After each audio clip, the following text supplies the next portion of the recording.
What are you most disappointed about defensively? I really, I don't know. We made a lot of mistakes defensively. Honestly, I thought in the first half we were in trouble. I'm just being honest. I just thought we were exhausted, and they played great, so give them the credit. But and I thought we used that, in the second half. We couldn't get to places. Thought we had a stretch in the first half where we could have stretched it to 12 or 14 points, and when we didn't, because we put out so much effort to do it, I was concerned going into the second half. Is where I actually said it to my coaches, not to the players. But we did break down in a lot of areas, and I have to watch the film to see if that was us doing it, or did we succumb mentally to the game. But give them credit. They do a great job of moving the ball.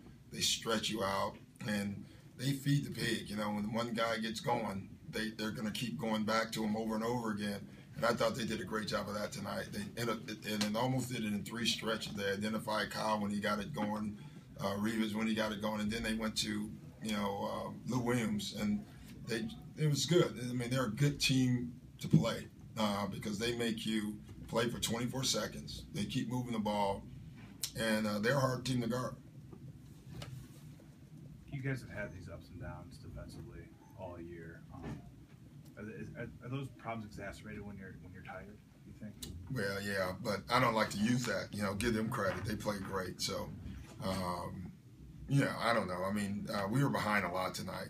I thought even in the first half, early on, we were fortunate that they didn't make shots, and they probably didn't make shots because they hadn't played in 5 games, and so that's tough the first quarter because you're trying to get your wind back after not playing for 5 games. And I thought once they gathered themselves, they were pretty good. With 4 days off for them, and we know your schedule obviously, is it usually late when that's going to show up? Yeah.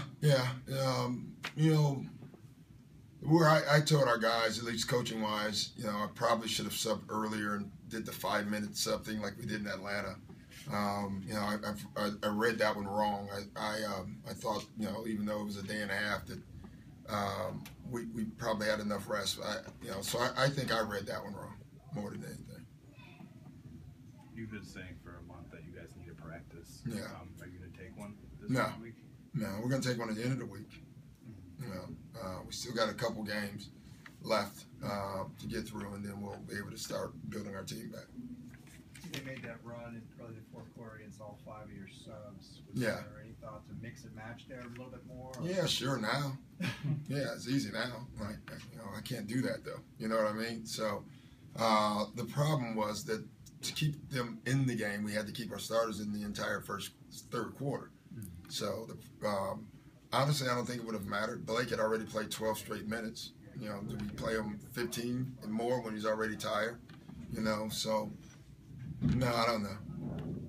In fact, there's enough on the bench right now with Spencer out, or is it just? Well, Spencer, it's just teams have these, and you try to win. The Spurs have had injuries that were winning, and now they're not. But you just got to hope the next guy can step up and do the job.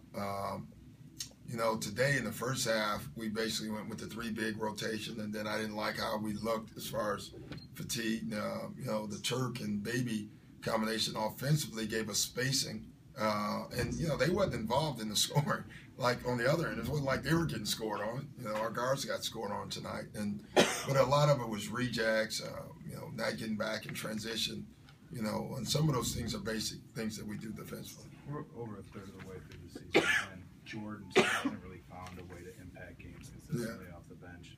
Is there stuff you can do to try to kickstart him, or is it more internal on him to just take what's there? It's always 50-50 on that. If a guy's not playing great for you, and there's always something the coach can do. And I'm still looking for those things. And Jordan has to do it himself too. He, when he comes in, the ball pressure has to pick up from him, and his shot making, he can do that. Where we have to get him, we have to simplify things so offensively we can run a better offense when that second unit's on the floor. Because I think they struggle in that area too, and that's an area I didn't anticipate them struggling. Do they just not know the sets, or is it? I don't know. Do they just don't execute it as well? Not as well. Not as well. And sometimes that's not on Jordan. It could be somebody else in the unit with him. So. Have you considered Jared in that position to try to pick up ball pressure? Yeah, you know, the backup quarterback's always the guy you go with. You know what I mean? Yeah.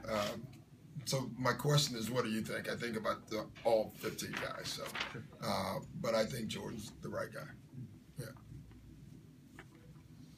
That's it. You guys look tired. Get some rest. All right.